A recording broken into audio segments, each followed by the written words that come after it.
Good morning, everybody, and welcome to Coffee and Football. Jerry Hamilton's got the coffee there. I'm your host, Blake Monroe, where I'm joined daily by Bobby Burton and Jerry Hamilton. We're presented by BKCW today. Your coffee got me off guard this morning, Jerry. I was playing the game this morning.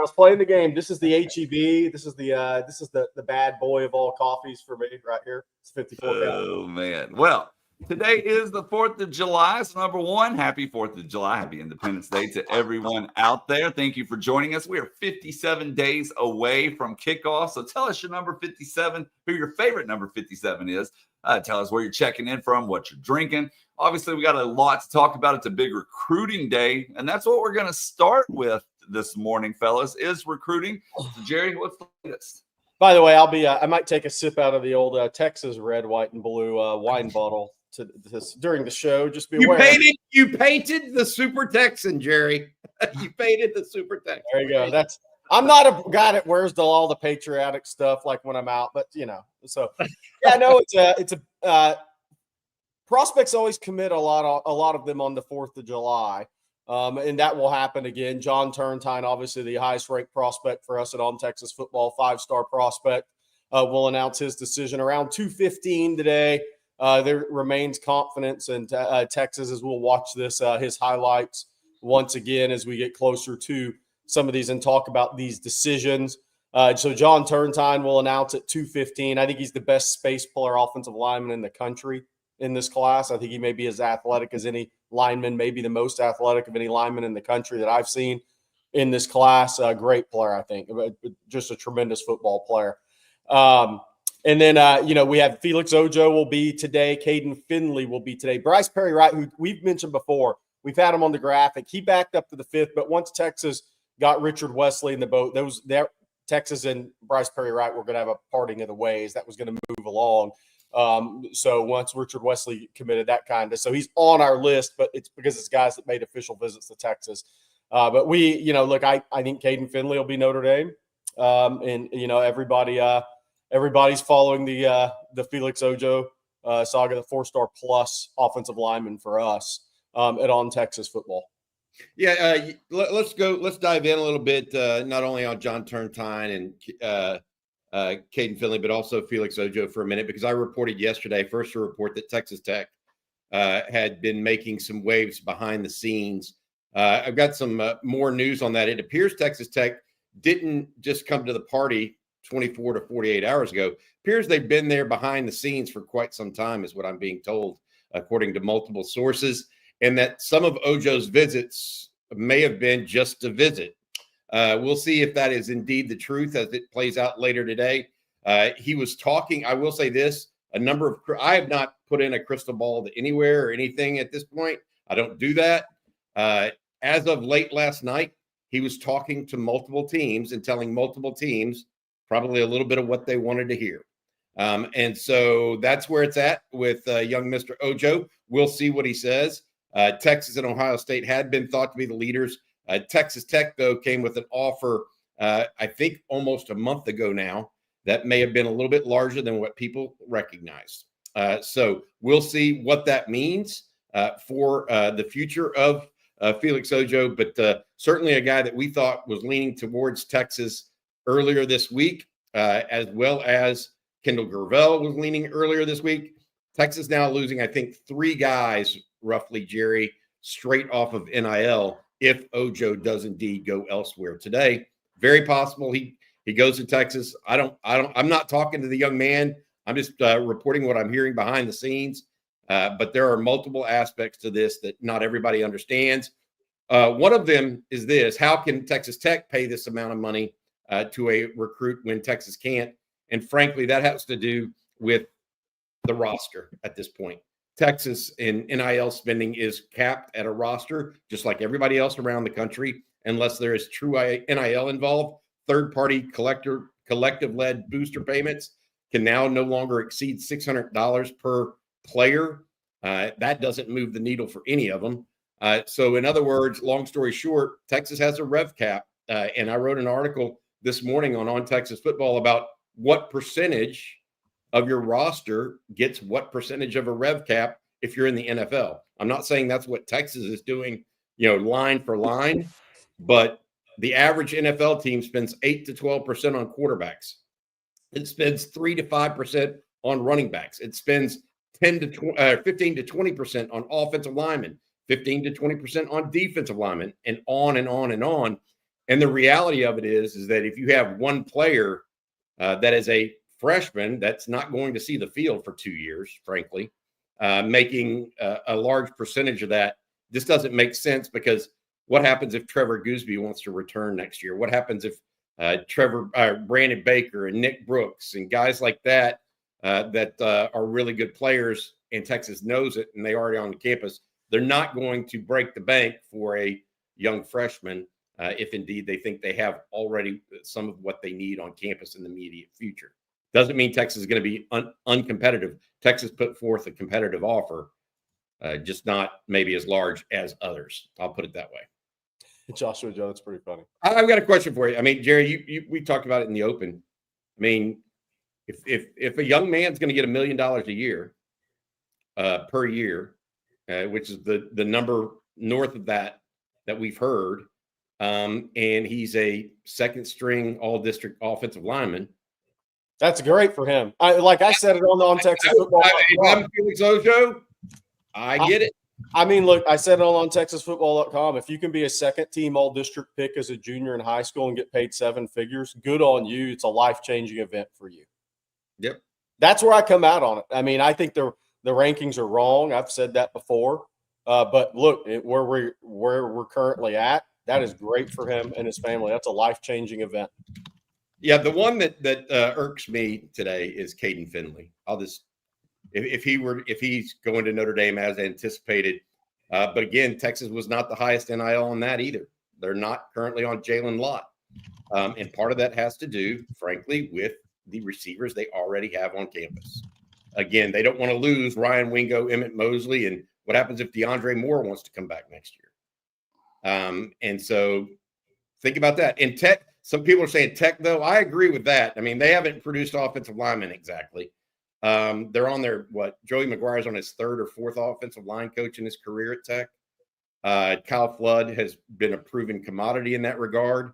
I think that's why some folks like John Turntine, like Nick Robertson, have looked at Texas very seriously in comparison. Some others have as well. So we'll see how it all goes. But Tech has the same amount of rev share as Texas does. And they took so many portal guys last year. They may have the space on the roster for that kind of payment. So that's where it's at right now. We'll see what happens. Again, he has not pronounced this to anyone exactly, unless he's done it within his inner circle. But as of late last night, after these crystal balls from other people came in, Felix Ojo was still talking to multiple schools, and not, so he may not have made it. I don't know. I'm not inside the young man's head or his family's. That is the scenario right now. As of last night, he was still talking to multiple schools. All right, Bobby, by the way, I want to say, Jerry. I think John Tarnton has a chance to be a special player. I'm throwing that out there. I've been consistent with that for 2 years. I'm going to keep saying it. There you go. I'm going to ask you this question then from Zane Petty. He says, I love Turntime, but why did he lose weight? Any concerns he might be a player that can't keep weight on? That is a real thing and happen. Thanks, fellas, and hook 'em. I'm not concerned about that. The way I look at John Turntine is he is a 600-pound squatter as a 275-pound senior. He's going to weigh 305 pounds and be squatting 700 pounds. I don't worry about it. He's got tackle length. He's got 10+ inch hands, 34-inch arms. He's got all this. He's the best athlete in space of any lineman I've seen that plays tackle in this class. So I'm not worried about that at all with John Turntine. That's why Torrey Beckton and those guys get paid big bucks. Look, Stanford, Michigan. He was down to Stanford, Michigan, A&M, and Texas. Okay, all of those teams actually now have a pretty good reputation on the offensive line, except for maybe A&M. But you look at the other teams that offered John Turntime that he just wasn't interested in: Georgia, Alabama, Notre Dame. The list goes on and on, right? And so I'm John Turntime, whether he's lost weight, et cetera, it just doesn't matter. He's going to have to put on the right kind of weight. And I do think that he can carry it. To Jerry's point, Jerry's seen him in person. If he thinks he can get over 300, he's going to be big enough because he's got those long arms. All right, Bobby, before we move on, I'm going to let you tell everyone how they can escape the insurance trap. Yeah, today's show, 4th of July, being brought to you by BKCW Insurance. Did your business have a frustrating insurance or employee benefits renewal? Most likely you and your business didn't hear from your agent all year. And then right before it was time to renew, your agent delivered the bad news of a rate increase. When this happens, the agent is providing no value and you're stuck in what we call the insurance trap. BKCW aims to take you out of the insurance trap by providing your business with actual risk management consulting, not just price quoting. Operating out of its Austin headquarters and owned by a UT grad, BKCW uses a 5-step process to identify your business's weak spots, design a plan, execute it, and monitor your situation throughout the year so that you can lower your insurance costs while effectively managing your company's risks. BKCW has already helped some of the most well-known construction companies, restaurant groups, breweries, school districts in Central Texas escape the insurance trap. It all starts with a free risk assessment. Go to bkcw.com or send an email to info@bkcw.com to get started with a free risk assessment or claims audit and escape the insurance trap. That's 512-250-5055. That's 512-250-5055. All right, guys. Well, it's summertime, which means a lot of these college football publications are coming out with their magazines. They've been hitting the newsstands. Phil Steele, obviously one of the most anticipated of the summer. It's recently released, and he dropped his SEC rankings. I'm going to put them up here on the screen for you. Now, he has Texas at number 1, followed by Alabama, Georgia, LSU, and Florida to round out the top 5. Then Tennessee, Ole Miss, Texas A&M, Oklahoma, South Carolina, round out your top 10, followed by Auburn, Missouri, Arkansas, Vanderbilt, Kentucky, and last but not least, Mississippi State.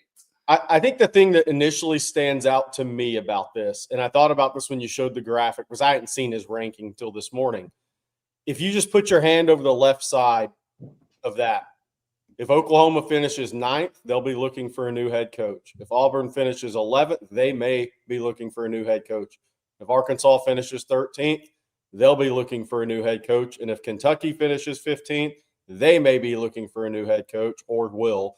And 16 probably will too. That's my biggest takeaway from this is if you look at the 9 through 16 of the rankings, if Phil still ends up being correct, SEC is going to have a few coaching changes this year. Look, how do you see Tennessee at number 6? Are they going to be better than South Carolina this year? Which ones I just categorically disagree with? Tennessee at 6, South Carolina at 10. Lenore Sellers is gonna finish 10th in the SEC. I know South Carolina is not overall that talented compared to some other schools. I mean, I'm not trying to say but Lenore Sellers is not finishing 10th in the SEC. And I don't think Tennessee's going to finish 6th. They're too high.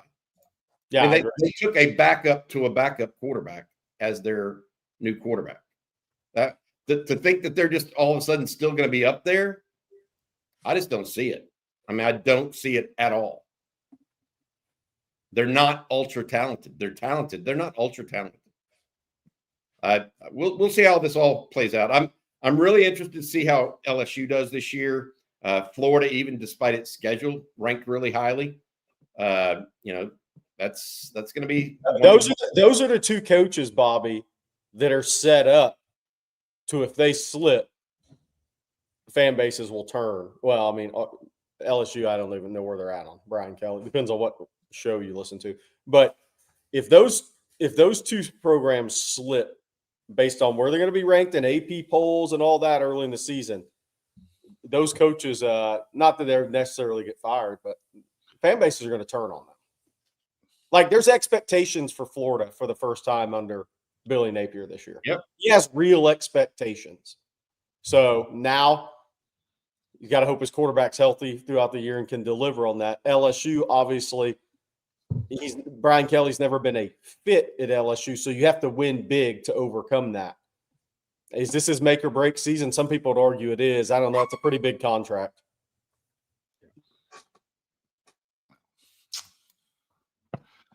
All right.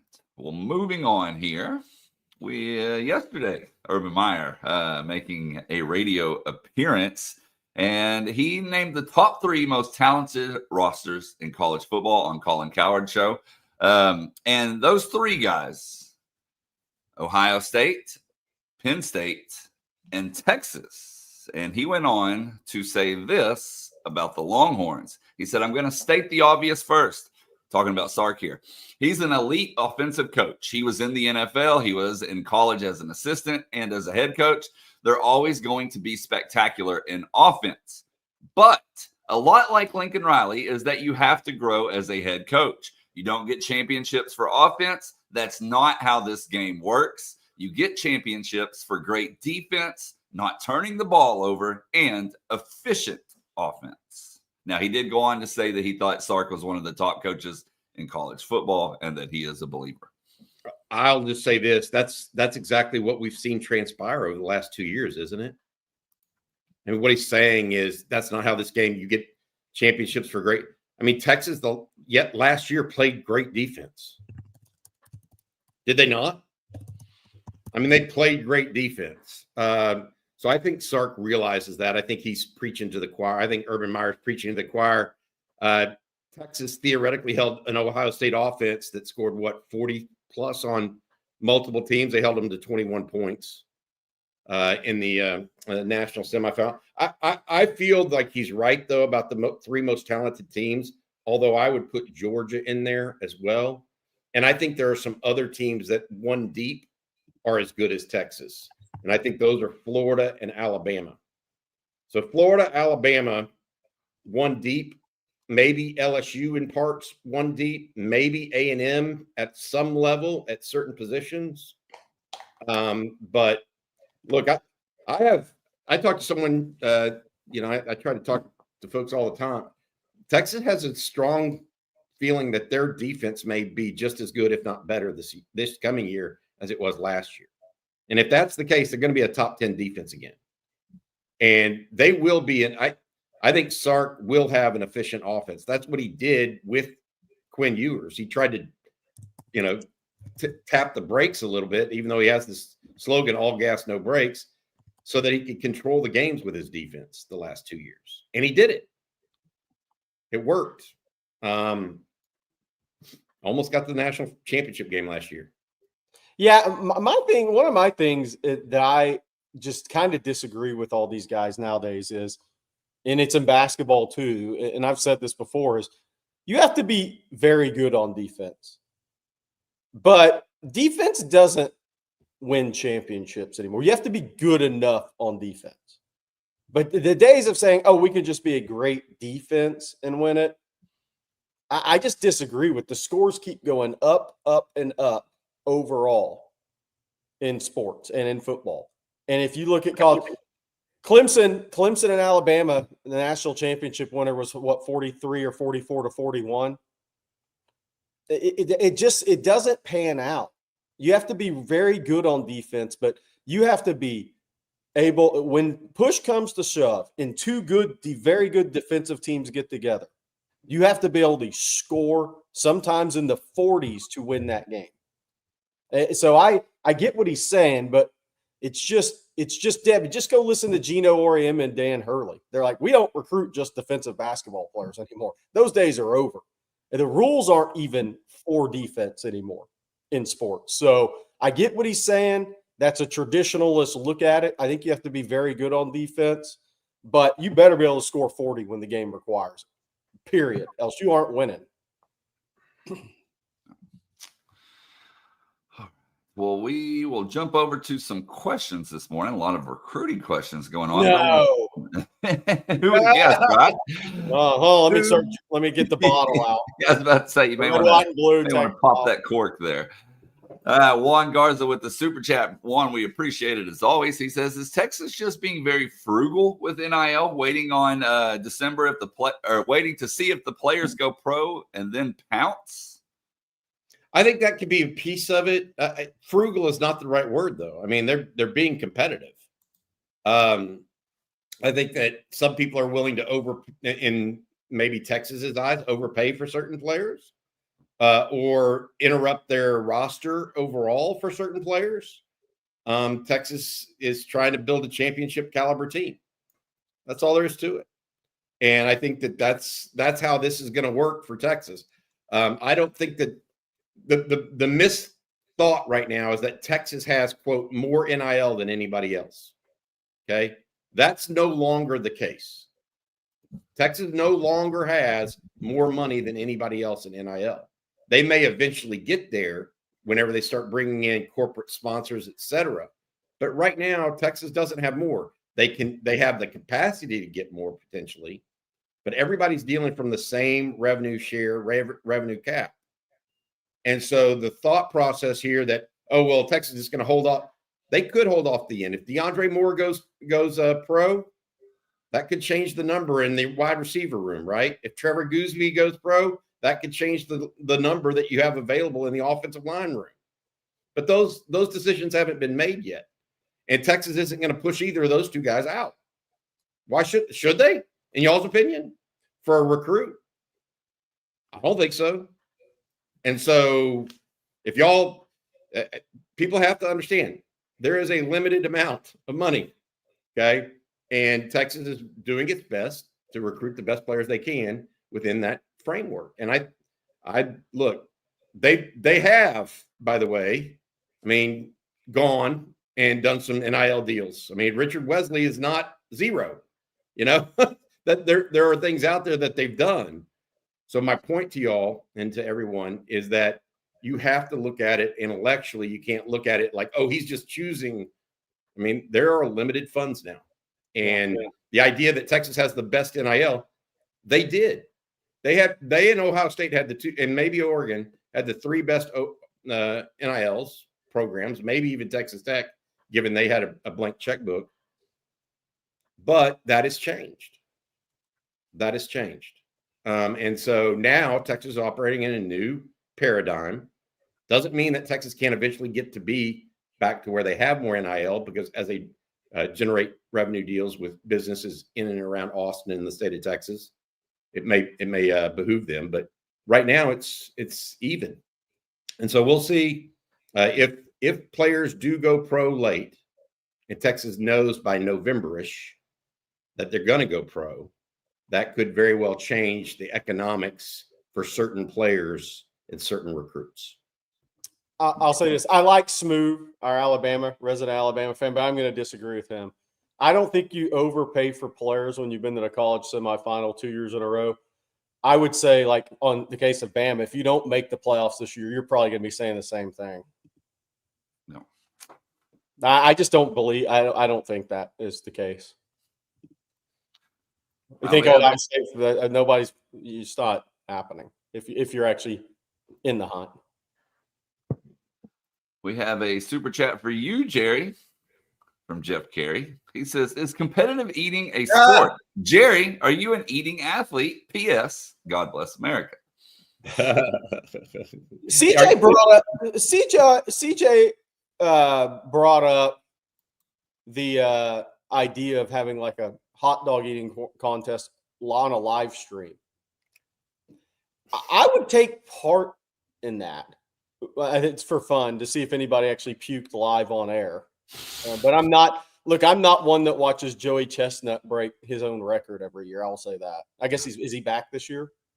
I thought he got banned. Didn't he get banned? No, I think they let him back in. I remember seeing a headline like a week or two ago about that he's going to be back in action.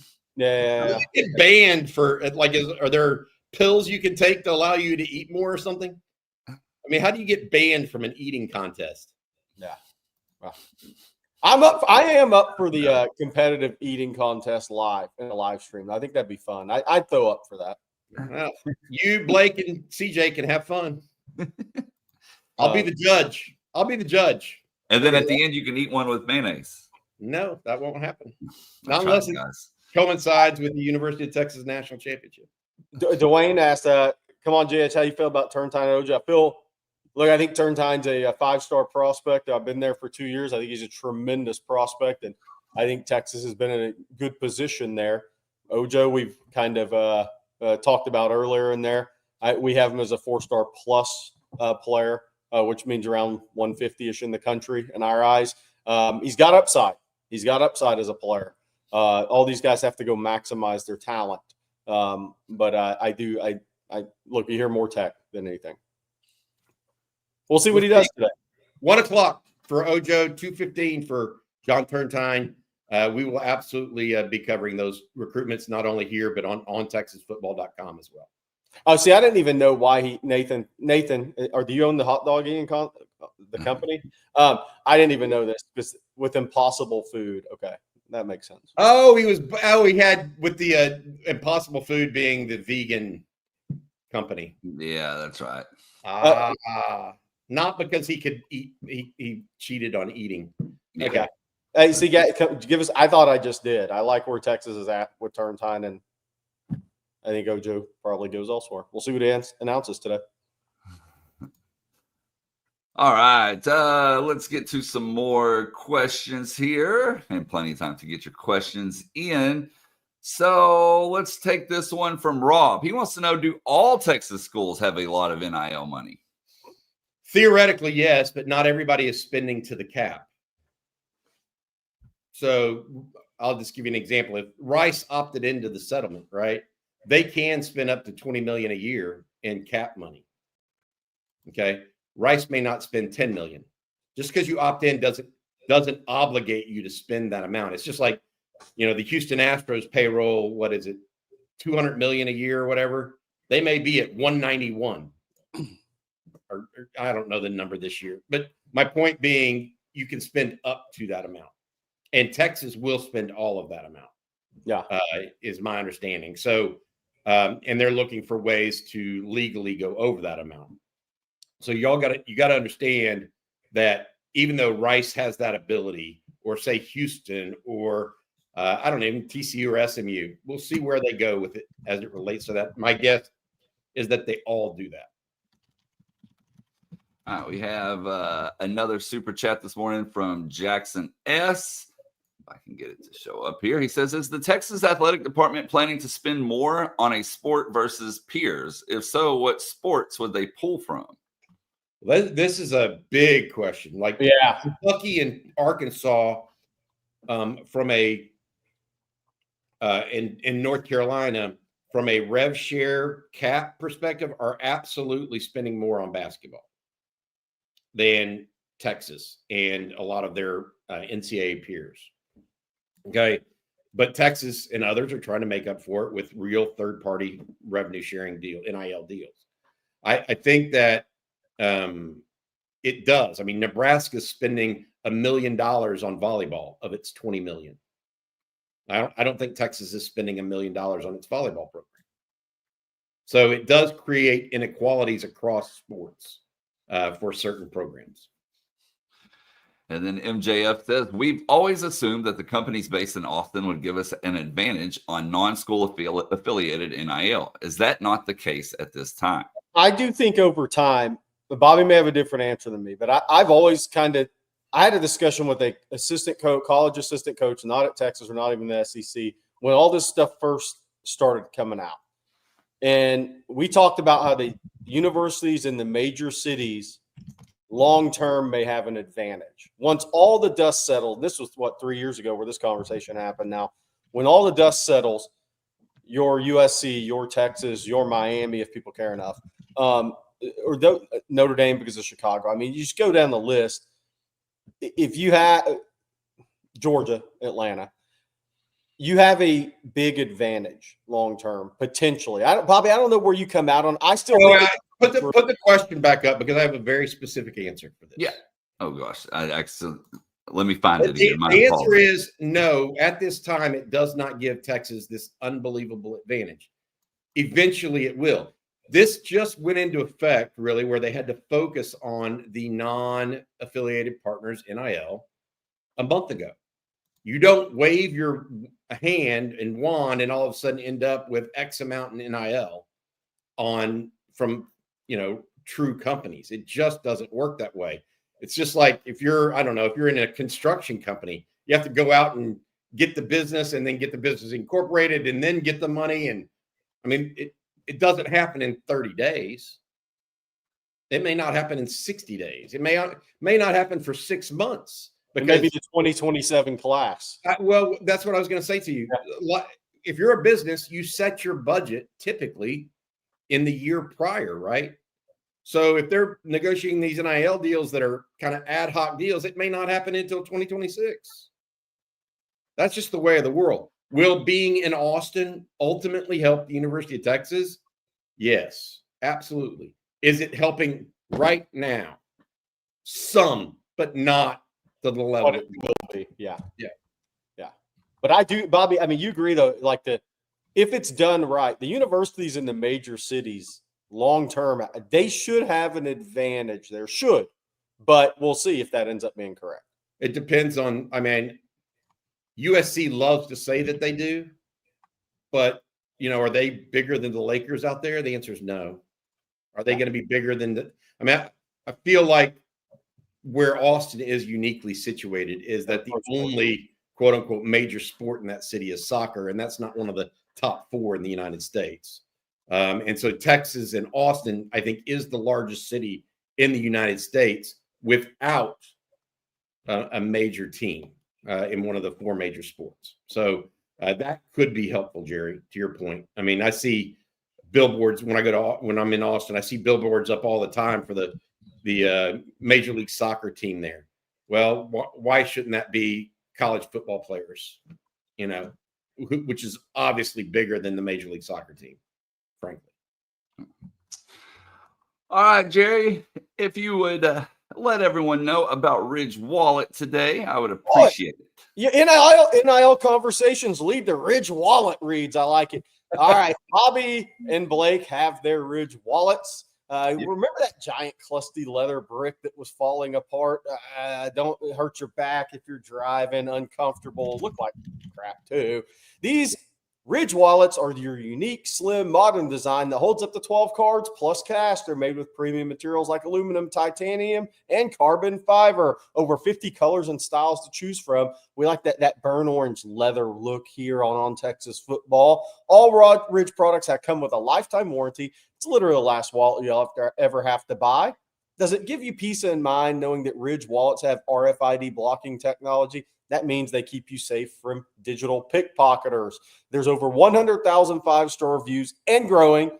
And I'll say this again, losing your wallet is the absolute worst, but the Ridge AirTag attachment with that, you'll always know exactly where it is before panic mode kicks in. Ridge isn't just about wallets. They create premium everyday carry essentials like key cases, suitcases, and rings, all built with the same sleek, durable design. No matter what you pick, Ridge has free shipping, a 99-day free risk trial, and a lifetime warranty on every single one of their products. For a limited time, listeners get 10% off at Ridge by using code ONTexas at checkout. Just head to Ridge.com and use that code ONTexas, all caps, and you're all set. After the purchase, they'll ask where you heard about it. Say On Texas Football. Good stuff. Oh, that's a great wallet. That is. Love it. I do. I really do like that. Yeah. It changed how I hold my wallet in my pocket.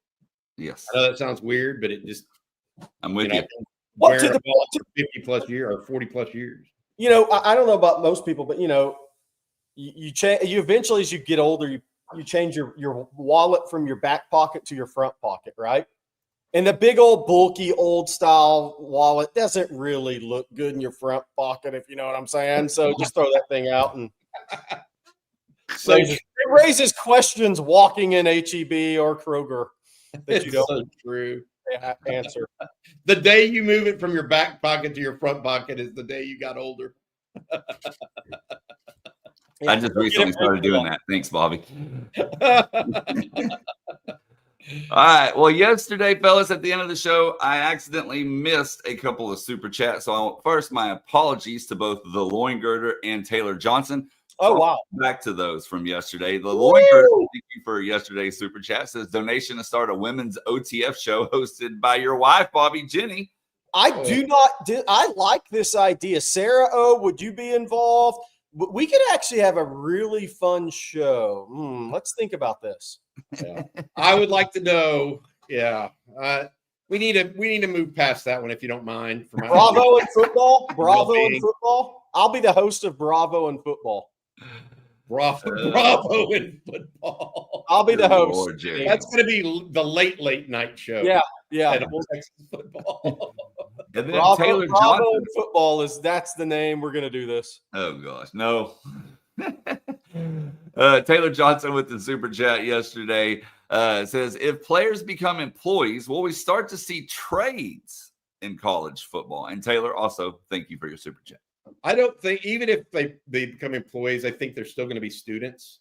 And so I think that is the one thing that universities have been absolutely, I mean, they've given on NIL they've been forced to give actually. So I think that the courts will hold up some sort of, hey, you have to go to school while you're playing football.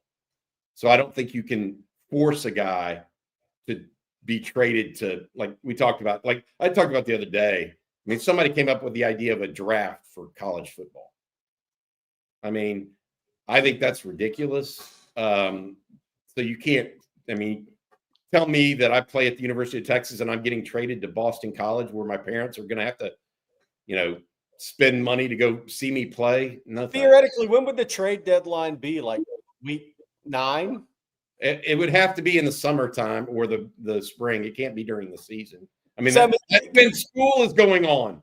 Could you imagine that? Like Trey Owens plays like the final quarter against San Jose State, goes 8 of 10 for 110 and 2 touchdowns, and you get offered a deal for him at the trade deadline. Somebody needs a starting quarterback. Their quarterback got injured. Maybe it could be at the end of the first semester for teams that need some additional firepower in the playoffs.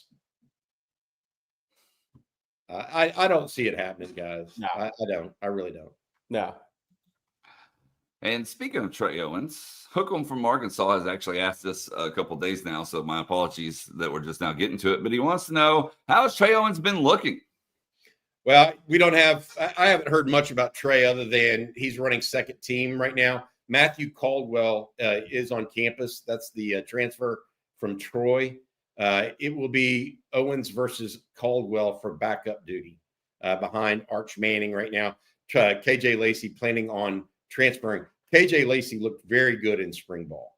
KJ Lacey did not overtake Trey Owens as the backup, though. Yet I think Texas felt like they wanted to go into this season with some more experience at quarterback in case Arch Manning goes down at some point. Then they can go to Owens and or Caldwell immediately. They have numbers. I think Sark wants to carry 4 quarterbacks on the roster at all times. All right, our next question this morning comes, while we're talking about players, I just saw one about Ryan Niblett. Texas Live said, what happened to Ryan Niblett, Bobby? No, nothing. I mean, he's back on offense. I think that, I feel like he came into Texas as one of those tweener players. Was he a wide receiver in the slot, or was he a running back, or was he a defensive back perhaps? He's stuck on offense. He came in a semester later than everybody. And I think he's been trying to make that up ever since. And he really, I don't know. When you're behind DeAndre Moore as a inside receiver or a slot receiver, you're going up against a guy that's been training to be a wide receiver since he's been in the 8th grade. And furthermore, is highly, highly productive and highly, highly athletic and talented. And I just think Ryan is caught behind someone that's probably a little bit better. He'll be used a little bit as a boutique back, I think, in this year's on this year's team. He is a very positive influence overall on the team. So he's a good teammate.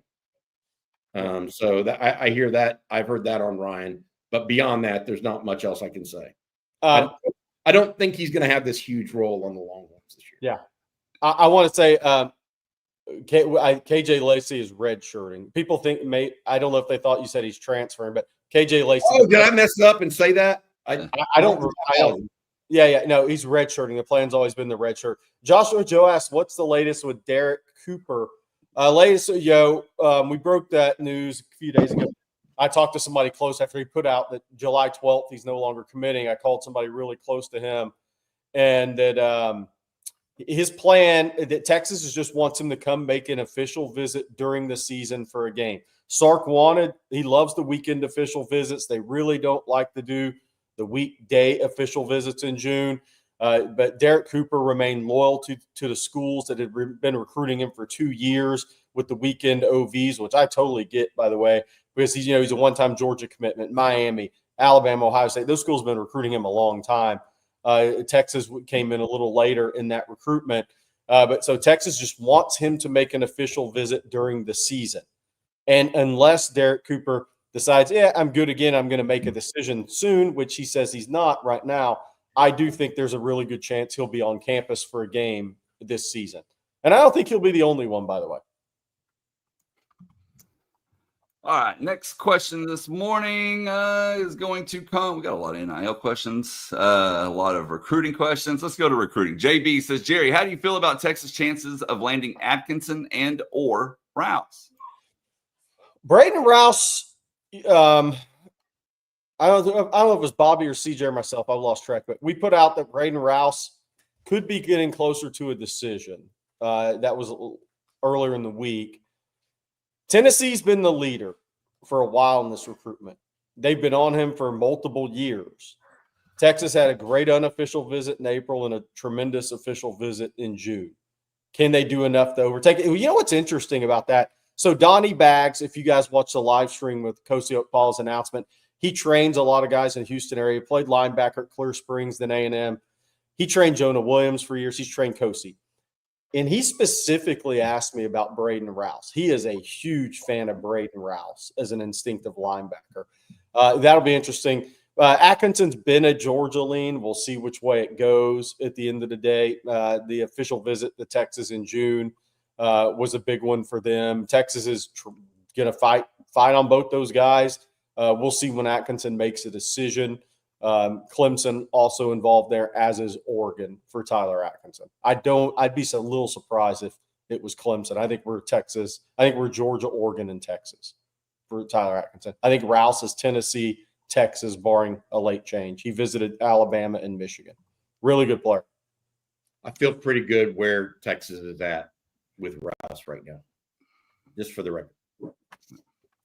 And then going back to Turn for a second, Joshua Joe says, Turn Time definitely needs to add to the frame. Will he be a 2-year prospect? Look, all those guys are to a large extent, whether it's technique or whether it's adding weight or whether it's stripping weight.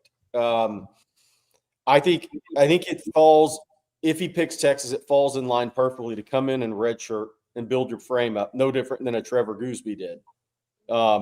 Build your frame up, start to add that weight, continue to add that muscle and all that bulk to your frame. I think that falls in line perfectly for a guy like him.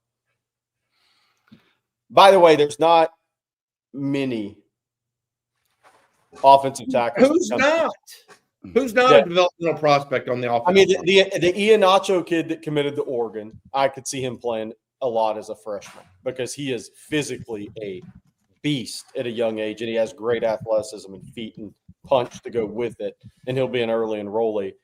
But, I mean, you think about it, Texas signed a great class in 2022 of offensive linemen. They're going to have 3-4 guys drafted out of that class, right? And 2 started pretty much as freshmen out of necessity.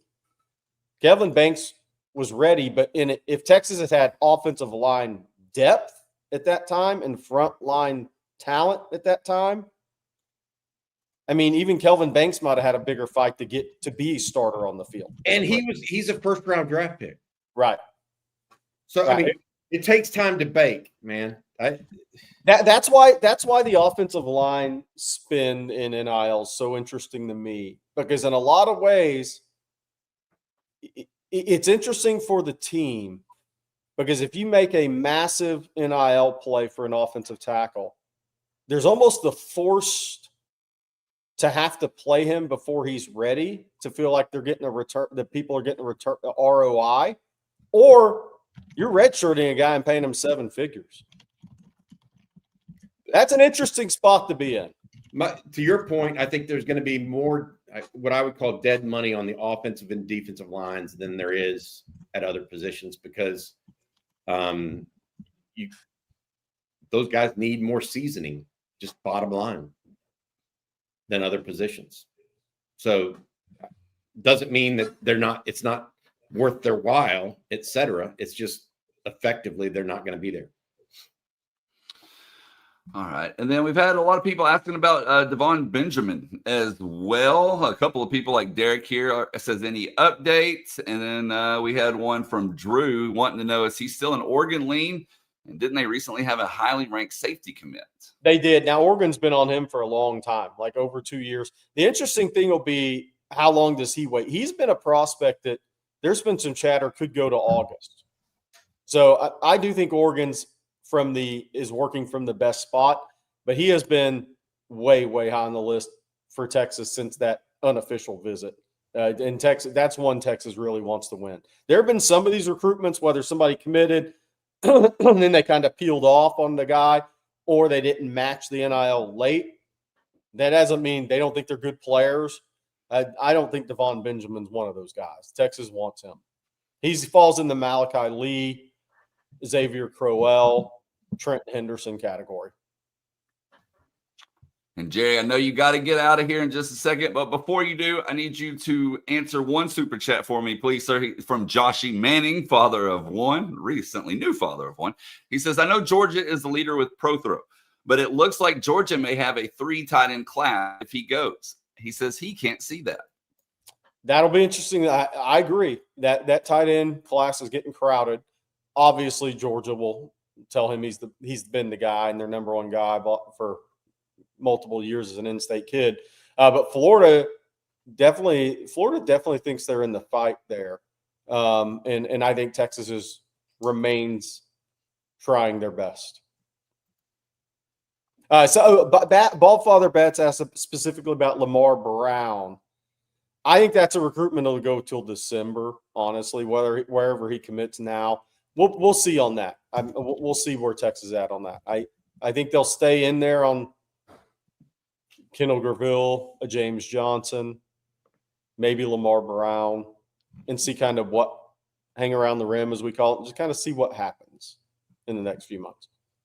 But I don't think it's a lock that Lamar Brown is as high as Graville and Johnson in that regard. All right. You got time for one more, Jerry? Yes. Okay. One more from Daniel. It says, would Texas take 3 tight ends or just 2? Or none, Bobby. I mean, like, Texas loves their tight end room right now. Loves the 2 freshmen. Yeah, I think that's a fair question. And that the list that I provided, by the way, this is going to be interesting. You know what percentage of money is given to a team's NFL salary cap for tight ends? Listen to this. 2 to 5% for tight ends. So, I'm not saying that's how everybody should be, or I'm not, what's Travis Kelce really worth, or has he been worth? Certainly more than that. But my point being that Texas has 2 freshmen right now they really like in Nick Townsend and Emory Winston. Emory Winston's been one of the most pleasant surprises of the 2025 recruiting class, period. I'd say him and Grayson Littleton at this point are well beyond what maybe prior expectations were. You add in Nick Townsend, who they love, into a guy like Jack Andrews that still has 1 more year left potentially if he stays. Are you going to, and Spencer Shannon's there too, you're going to go 5 deep at tight end when you have maybe 3 that you feel really good about as pass receivers? I don't know. We'll see where that goes. But pro throw is certainly one that they are very, very interested in. And I think they would take him. The price has to be right. That's one of the things that we're talking about right now with recruiting generally. Somebody asked about Hezzy Kent as a lot an of inline guy. Hezzy Kent, he really likes Texas. I said that from when I was down there. I do think there's a couple of schools that have higher NIL offers out there right now as he gets closer to his July 12th. I also want to say that I think Oregon's the leader, but Texas and Jalen Lott are still talking. Yep. I just want to throw that out there. All right, Jerry, I know you got to get out of here, so I'm going to give you this opportunity to leave us for today. But, Bobby, I need you to tell us about BKCW. Yeah, we're still going to take some recruiting questions and sum up some things. Today's show being brought to you by BKCW Insurance. Did your business have a frustrating insurance or employee benefits renewal? Most likely you and your business didn't hear from an agent all year, and then right before it was time to renew, your agent delivered the bad news of a rate increase. When this happens, the agent is providing no value, and you're stuck in what we call the insurance trap. BKCW takes you and your business out of the insurance trap by providing you with actual risk management consulting, not just price quoting, operating out of its headquarters in Austin and owned by a UT grad. BKCW has already helped some of the most well-known construction companies, restaurant groups, breweries, and nonprofits in Central Texas escape the insurance trap, and it all starts with a free risk assessment. Go to bkcw.com or send an email, info@bkcw.com, to get started with a free risk assessment or claims audit and escape the insurance trap for you and your business. That's 512-250-5055. All right, Bobby. Well, we've had a lot of people join us since we first started and we were going over recruiting. Can you give folks a rundown of what to expect today and through the weekend? Yeah, so if there's three folks making announcements today, three young people. John Turntine, offensive lineman out of North Crowley, announces at 2:15. Now his ceremony actually begins, I think, at noon, but he won't announce, he says, until 2:15. Felix Ojo, big offensive lineman out of Mansfield, Lake Ridge, he announces around 1 o'clock. We'll talk a little bit more about Felix in a minute. And then Caden Finley, I don't have an exact time for him, but that's the son of Jermichael Finley, wide receiver out of Aledo, is announcing today as well. That is supposed to go Notre Dame's way. So I want to be clear on all this, and let's talk a little bit about Caden Finley first. Caden Finley is leaning towards Notre Dame. Caden Finley has a higher NIL offer from Notre Dame than he does from Texas.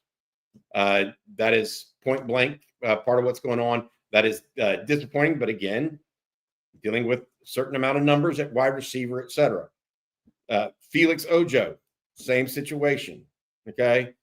But what's happened with Felix Ojo is Ojo has not necessarily been, I don't know what the right way to say this is. It's been a different scenario where teams have come up in the last few minutes that have tried to be a bigger part of it than maybe what they were led on to believe earlier in the situation.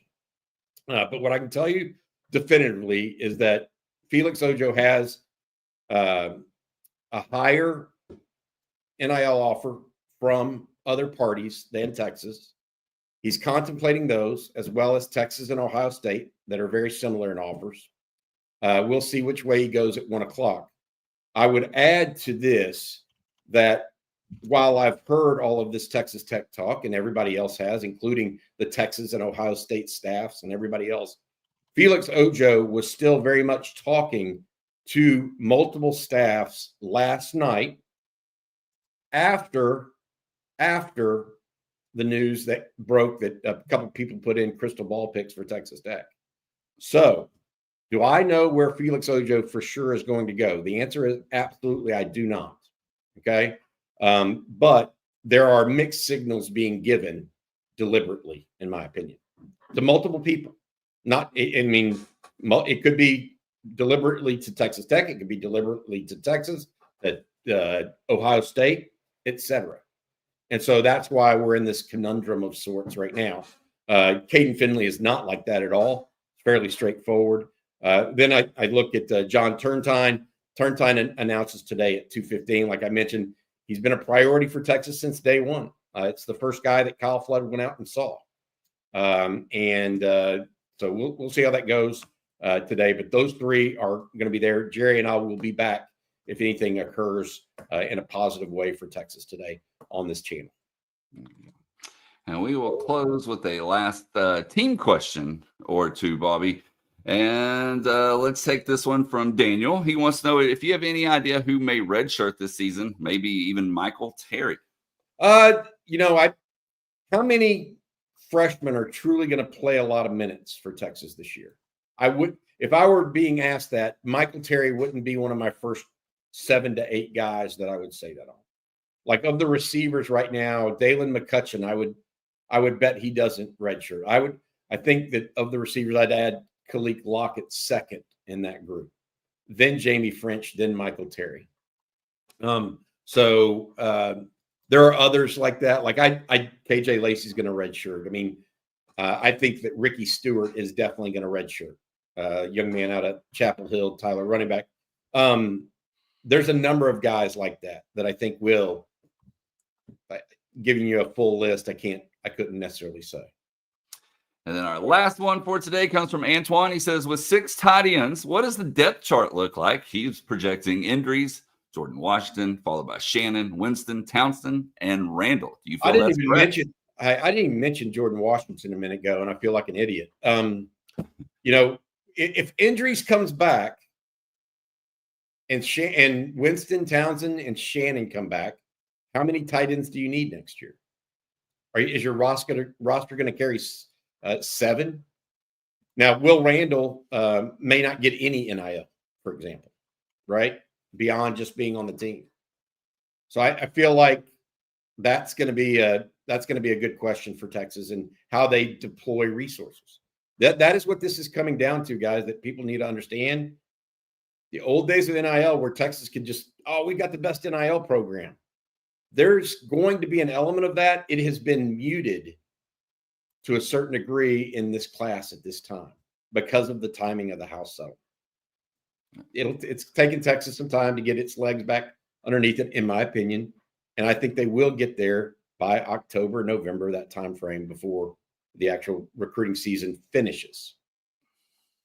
But for now, they're recruiting their what's off to try to get these guys that they want in the boat. So we'll see how that goes.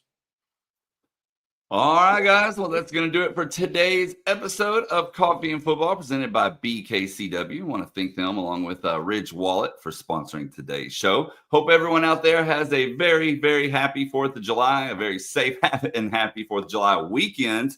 And speaking of the weekend, Bobby, what can folks expect later over the next couple days? Well, we definitely got something going on this afternoon. We don't know who's going to commit and all this other stuff, but we'll figure that out and kind of play it by ear. So be aware of that.